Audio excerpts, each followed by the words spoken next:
Did you know that William Shakespeare holds the world record for most filmed author? He has 1,121 writing credits across filmed media, although the actual number of feature-length movies is around 500. And this is just in film. With operas, musicals, modern plays, and much more, it's easy to see why he's one of the most influential writers in history. So, with all that in mind, would it surprise you to learn that my favourite adaptation of Shakespeare is a graphic novel from 10 years ago? This is Nicki Greenberg's Hamlet. As you can see, this is a full reworking of the play into graphic novel format.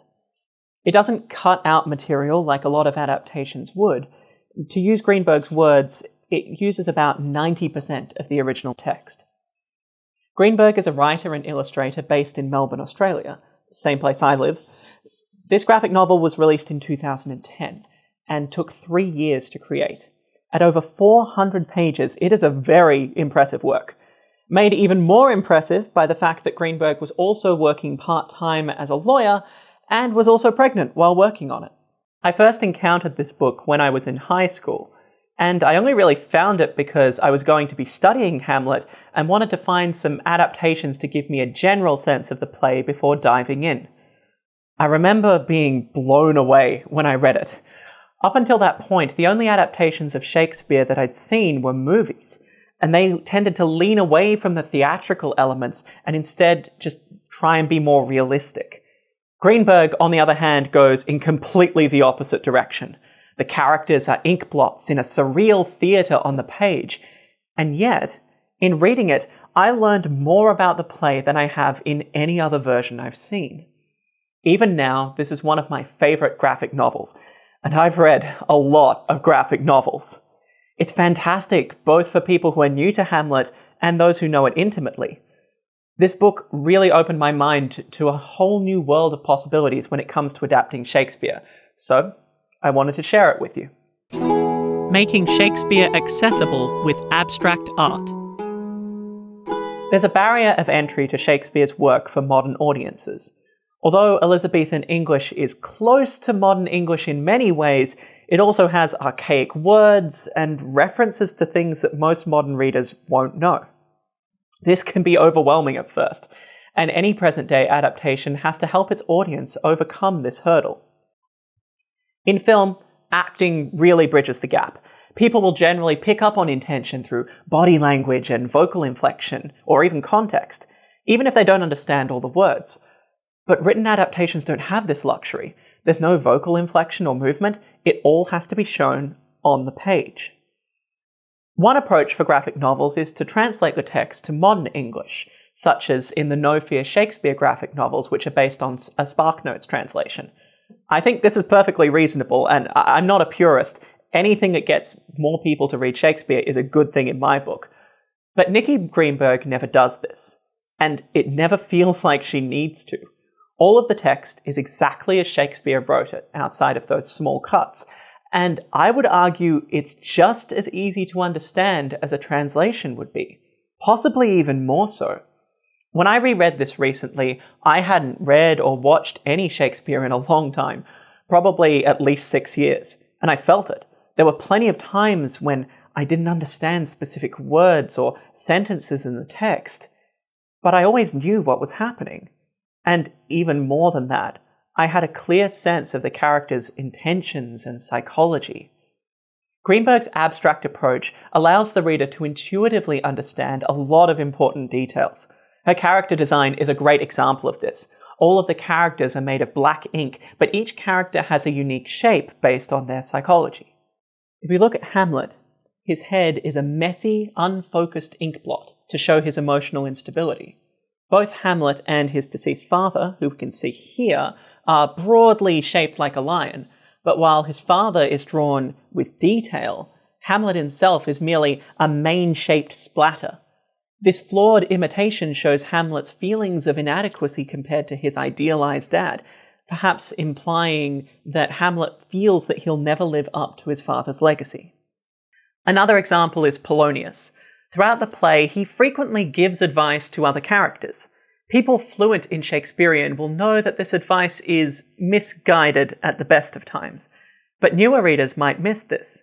His pompous, overly wordy use of language might even seem impressive if you're reading Shakespeare for the first time. However, as we can see here, Greenberg depicts him as a monkey with a walking stick, and has him dance around the page. This clearly signals that we should be suspicious of his dubious pearls of wisdom. If we look at Claudius, he's shaped like a weasel.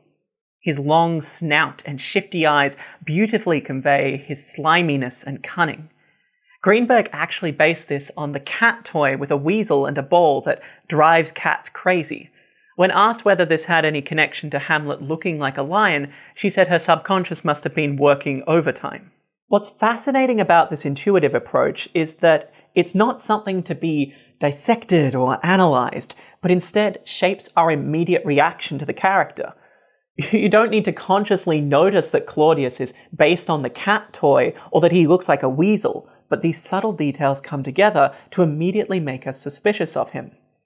In this way, Greenberg goes beyond the limits of a literal depiction, having her characters fully physicalize their personality. We can see into each character's mind just by looking at them, making what they say much easier to understand. The play's the thing. While many adaptations shy away from the theatre of Shakespeare's plays, Greenberg leans heavily into this aspect. She talks about this in a discussion with Sean Tan. The most obvious limitation here is because the characters are playing a scene in front of a background that's supposed to be a stage set, you can't suddenly whiz round to look behind them or above them or underneath them.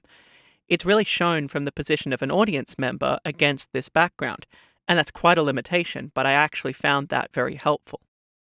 This is less naturalistic than a film would be, since the characters are only in 2 dimensions rather than being in a 3-dimensional space, but it's also more connected to the theatrical tradition of the original play. This front-on perspective is just how Shakespeare's audience would have seen it when it was first performed, and it makes us feel like a part of that history despite reading it in a book. The beautiful thing is, a graphic novel is 2-dimensional anyway, so rather than trying to make the illusion of a deeper space, Greenberg uses this to her advantage to make us feel we are sitting in the audience watching the action unfold. It really is staged on the page. The reader feels that they are in the theatre right from the start, thanks to an extra prologue that Greenberg adds. There's a play right here with the list of characters, just like what you would see in a script or a program. Then we see a black page, almost as if the lights were going down, and a shh, telling the audience to be quiet. Hamlet walks onto the stage, but he doesn't have a face.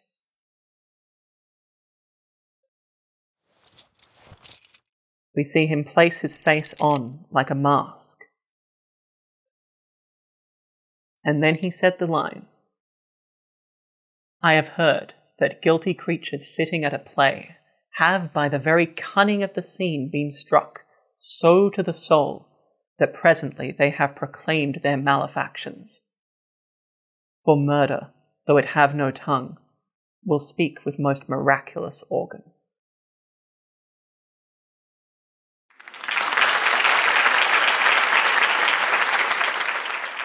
This opening is brilliant. It's so impactful through very simple imagery. I could honestly talk about this section for ages and about how it connects to artifice within Hamlet, how it plays with the question of whether Hamlet is feigning his madness, or even the nature of theatre and suspension of disbelief. But that would make the video a bit too long, so instead I'd like to hone in on what Nicki Greenberg herself said about this section. The idea of putting this in as a prologue, and it's Hamlet having put his face on, is that we as the audience or the readers, we might be those guilty creatures sitting at a play. And this play that's about to be staged in front of us, this play of Hamlet, might be striking us to the soul in some way. Just like Claudius, we are being trapped. The theatre and the performance in this graphic novel is a dark mirror to show us who we really are. The play within a play is a core aspect of Hamlet. And as Sean Tan puts it, this graphic novel adds a play outside of the play, which the reader is pulled into right from these opening pages. Acting on the page. So, if the graphic novel is a play, how do the performers act? How can still images give the same performance as an actor on a stage? Well, the short answer is they can't act in the exact same way. They can't speak or move in a literal sense. But Greenberg finds a different approach that allows her characters to perform just as effectively. This is another wonderful thing about working on the page, is that you can be playful in all these ways. You can sort of defy the laws of physics and the laws of biology. And so Hamlet and all the characters are made of ink, and this means that Hamlet, in his moments of great passion, can tear himself apart, can stretch, can multiply, can pull his face off. And all these things are really useful dramatic devices, because, of course, on the page, unlike in real life, we don't have sound. We don't have voice modulation. We don't have actual movement. So to have some other way to express these things is really very handy. For me, one of the most powerful moments is just after Hamlet discovers that his father was murdered by his uncle. As you can see here.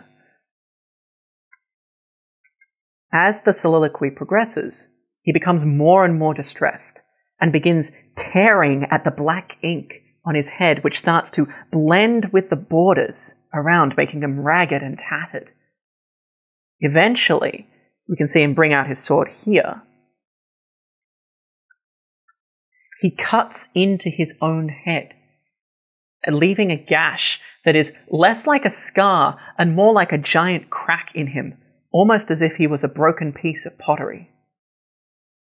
This scene is so visceral. Hamlet is overcome with emotion and he's pulling himself apart, and the end result is a fractured and broken man. I think many people have had this feeling at some point in their lives, of being so overcome with emotion that you just want to lash out in impossible ways, but you can't. And yet, that's exactly what we're seeing happen right in front of us on this page. This image, when Hamlet says, "So uncle, there you are," when we first clearly see the crack in his head, gives me chills. In this moment, he's so angry and so fractured that we really think he could kill Claudius, even though throughout the play he becomes more conflicted about this. We feel his pain, we feel his anger, and we see him broken and unstable. And this is all done on a page without any audible sound or physical movement. You simply could not draw the scene this way if you were aiming to be realistic. If Hamlet was naturalistically drawn as a person and you showed him cutting into his own head, it would be unbelievable and unnecessarily gory, completely disconnected from the meaning of the text. But since we're starting with Inkblots, the reader is already aware this isn't literal. This is connecting on a deeper level. It's an abstract expression of Hamlet's emotional state. And this is just one of many moments like it, both for Hamlet and the supporting characters throughout the book. Theatre sets and the world of Hamlet. While I've tended to focus on the characters so far, I couldn't leave out the incredible backgrounds. Greenberg was inspired by Antoni Gaudí to create surreal backdrops that serve as theatre sets. In her discussion about the process, she mentioned that she initially tried to go with a castle design, but found that it was too fixed and very difficult to work in. So instead, she went with a more abstract approach. Like with her character designs, Greenberg tends to focus on the core aspects as opposed to the literal location. A great example of this is the background for the court, which, as you can see, is an intricate mesh of suspended gears. This is immediately menacing and dreamlike, and we feel surrounded by their relentless movement in the same way that Hamlet is. Many reviewers picked up on the parallel between this background and the inner workings of a clock, especially since the first time it comes up is when Hamlet says, "Time is out of joint." But Greenberg has also said that it's reflective of the machinations of the court itself. Everyone is part of someone else's scheme, and poor Hamlet is stuck in the middle of this manipulative environment. What's wonderful about this is that suddenly everything that's on the page serves a purpose. A castle is just a location, but by approaching it abstractly, Greenberg conveys so much more about the characters' surroundings and how this affects how they interact with each other. This works especially well in a graphic novel because, unlike watching a play, you can take the time to look at things more closely if you want to. There is a treasure trove of wonderful details that add insight to the play, and it makes rereading the book very rewarding. At the end of the book, there's a glossary of flowers and their meanings. We often think of flowers in association with Ophelia's madness monologue, but Greenberg uses flowers all throughout the book. Seeing this description of the flowers at the end makes you realize that there's this whole other layer of meaning that you didn't notice or fully understand at first. It's a great way to encourage rereading the book, as it makes you want to go back and find all the times there are flowers now that you have this new information about what they mean. Speaking as someone who's read it multiple times, it's really fun to just dive in and explore these details and the world that Greenberg has created. Final thoughts. When adapting something like Hamlet, it can be all too easy to think that it has to be naturalistic in order to keep the integrity of the original work. I've read plenty of comics that do this, and the result is a static illustration of the events with little respect for the inner life of the characters or the true meaning of the text. This fear of adding external interpretation fails to acknowledge two things. One, trying to be realistic is in itself an interpretation of the text. And two, any time a play of Shakespeare's is performed, it is interpreted and reimagined by the director and the whole cast. One of the fantastic things about theatre is that it is inherently a collaborative art form. The text does not stand alone. In taking an abstract approach, Greenberg utilizes the graphic novel format to its fullest potential. She becomes a director of a cast of actors of her own creation, who can literally be anything or do anything. And because of this, they fully embody the nuance and complexity of the text. I think the best adaptations are not only wonderful in their own right, but also make you love the source material even more. And Greenberg's Hamlet definitely does both of those for me. Thank you for watching all the way to the end. I know this is very different from our usual content, but I've just had these ideas going around in my head for a while now, and I knew I had to make the video. I've included all my sources in the description if you want to find out more. I'd especially recommend the video posted by the Wheeler Center of Greenberg discussing her process with Sean Tan. It was a huge inspiration for a lot of the points I covered, and it really dives into the nitty-gritty of how the book was made. Unfortunately, the book itself is a bit difficult to find. It's been out of print for a while, so it's hard to find a physical copy for a reasonable price.